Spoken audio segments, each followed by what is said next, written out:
Hello everyone, this is Sabrina with Sabrina's Crafty Home Decor, and today I picked up this cute wooden pumpkin at Goodwill, and I had the perfect piece of rice paper, or the perfect image to put on it, I thought anyway.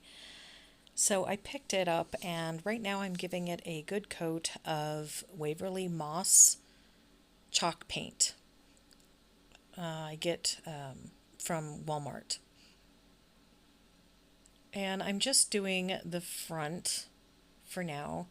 But you see how the wood is all uneven on the pumpkin. A couple pieces are protruding out past the rest of the slats on the pumpkin, and I just really liked that look. This is my favorite green. I use it a lot. If you like my videos, please be sure to hit the subscribe button below and click on the bell and then click on all so that you'll be notified whenever I post a new video. And now I'm just drying it with my heat tool that I ordered from Amazon. And now I painted the stem with some Burnt Umber by Apple Barrel. And now I'm taking a tea light candle and I'm rubbing the wax all over the green. It's not necessary to do the stem because we're going to leave that the burnt umber color.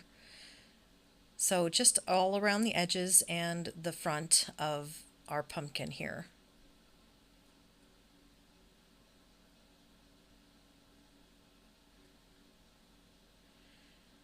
And then we're going to do a coat of, this is plaster, Waverly Plaster chalk paint.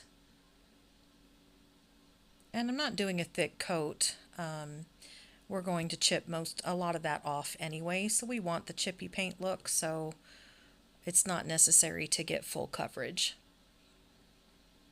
And then once that's dry, I picked this little scrubber up from Dollar Tree, and I'm just going to use that to scrub some of that, chip some of that plaster paint off, which is what the wax is for. The wax makes it easy to chip that top layer of paint off so the bottom of layer of paint shows through.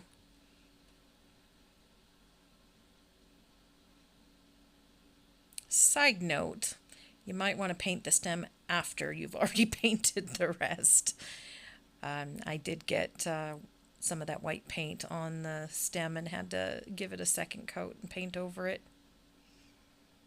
Oh, 3 coats, excuse me. It took 3 coats to cover it.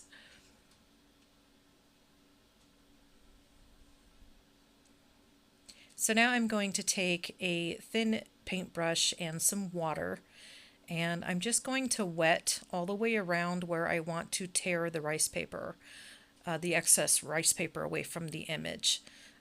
Torn edges blend better into the background than straight edges do. So I always tear my paper. And now I'm going to give it a good coat of Mod Podge. Normally I don't go too thick with the Mod Podge, but for this particular project, because the wood slats were uneven and I needed the paper wet enough to really push into the edges there, to fill in the space. So I did put the Mod Podge on pretty thick on the bottom and on the top.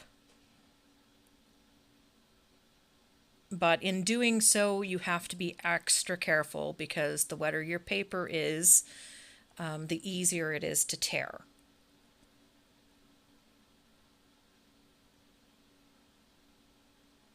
But as I was drying it here, I noticed that some of the paper started to kind of come up away from the edges, from the corners there. So I used the back of the or the top of the brush and the rounded top, and just kind of pushed it back into that corner, and then used my fingernail to kind of make sure it was in the corner really well. Just be really, really careful that you don't tear it. This is black finishing wax from Jolie. I picked this up on Amazon. And I'm just using a paintbrush, and I'm concentrating really heavily along the edges and then giving a coat all over the entire project and on the stem. It just gives it a distressed look, but I really like the aged distressed look. If you don't and you prefer a cleaner look, you can just skip this step.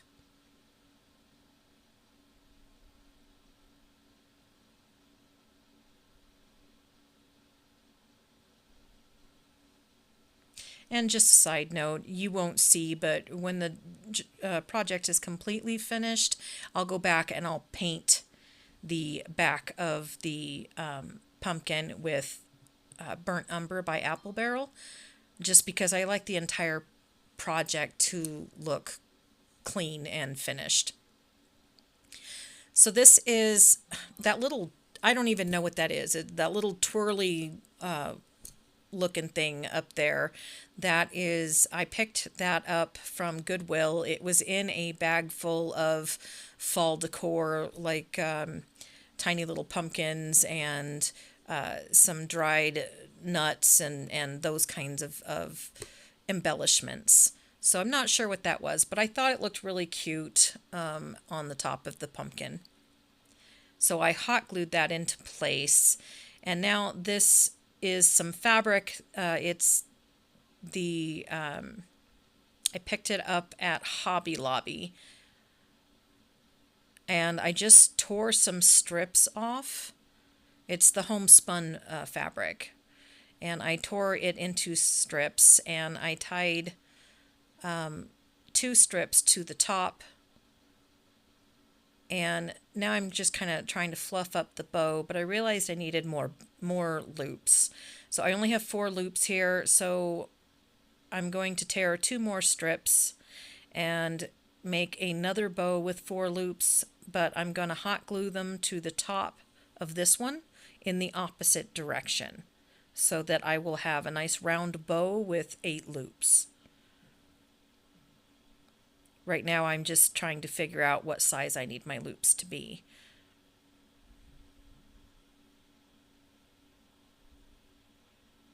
Okay, and there I'm hot gluing the second set to the bottom. As you can see, we have a nice rounded bow. So 8 loops, 4 strips, 8 loops.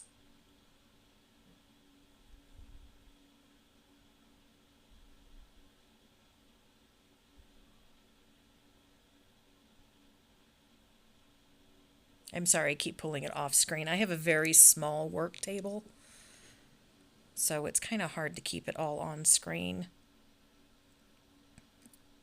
I do the best I can with it for such a small workspace.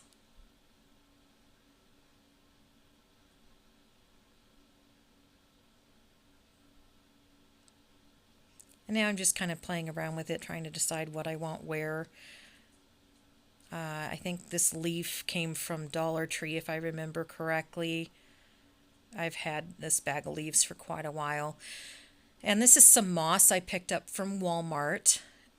And I glued some moss down, and I got this button from a bag of a variety of buttons from Temu. And I hot glued that on top of some of the moss. And then I decided it needed more moss, so I went around the edges of the outside of the button and added a bit more moss.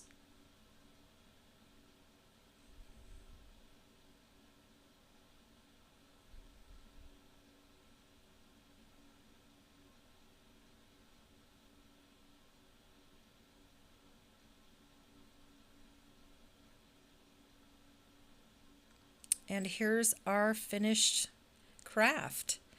I really loved how it turned out. You can't see the edges of the paper. at least in most areas. It blends really well into the wood. I could have made it blend a little better had I sanded it down just a little bit around the edges with a very light sand, but it turned out really pretty, I think. Thank you so much for watching.